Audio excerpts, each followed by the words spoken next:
তাৰ পিছত শুনিলোঁ মানে CM ভিজিলেন্সৰ মানুহ আহিছে আৰু CM ভিজিলেন্সে অলৰেডি 30,000 টকা কাৰোবাৰ হতুৱাই দিছে হাতে মুখে মানে ভিডিঅ' ধৰা পৰিলে আৰু 30,000 কি কামৰ পৰা গৈছে এইটো নাজানো কামটো কিহৰ কাৰণে নাজানো কিন্তু মানে CM ভিজিলেন্সৰ পৰা টকাটো লৈছে আৰু CM ভিজিলেন্সে হাতে মুখে ধৰিছে গতিকে এইটো কাৰাপশ্যনে হয় বৰ্তমান কি চলি আছে এইটো ভিতৰত কিবা সোধপোছ কৰি আছে মানুহজন কি আগৰ পৰা কাৰাপ্টেড মষ্ট কাৰাপ্টেড ভিডিঅ' সাধাৰণ এটা জব কাৰ্ড খুলিলে 100 টকা লাগে অফিচৰ মানুহে কয় মানে BDO ছাৰক 100 টকা দিব লাগে এতিয়া ধৰক 11টা GP আছে যদি পাৰ GPতে 100কে জব কাৰ্ড খোলে 10,000 টকাকৈ 11টা GP 1,10,000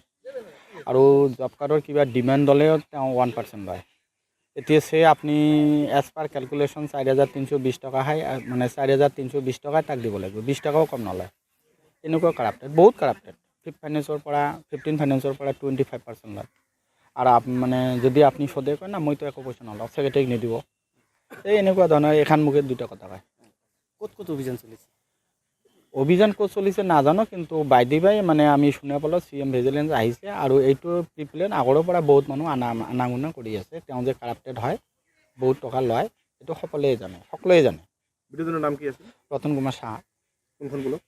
গোলগঞ্জ ডেভেলপমেণ্ট ব্লক আৰু IC ভিডিঅ' হয়তো ছেক্ৰেটাৰীৰ পৰা IC ফুল ভিডিঅ' নহয় ICটোৰ কাৰণে তেওঁ চাকৰিও আছে 4 মাহ নেকি এইকাৰণে টোপোলা বান্ধাৰ কাৰণে ব্যৱস্থা কৰি আছে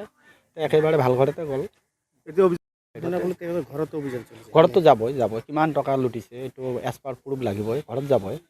অপাৰেশ্যন চলাব ঘৰত এইটো নিয়ম গতানুগতিক ঘৰত কি এছেট আছে নাই যদি প্ৰপাৰলি তেওঁ ডকুমেণ্ট দেখাব পাৰে সেইটো এছেট ৰেহাই পাব আৰু যদি কাৰাপ্টেড হয় তেতিয়াতো চেছ কৰি ল'ব তাৰপিছত উইথ এভিডেঞ্চ ওলাই ল'ব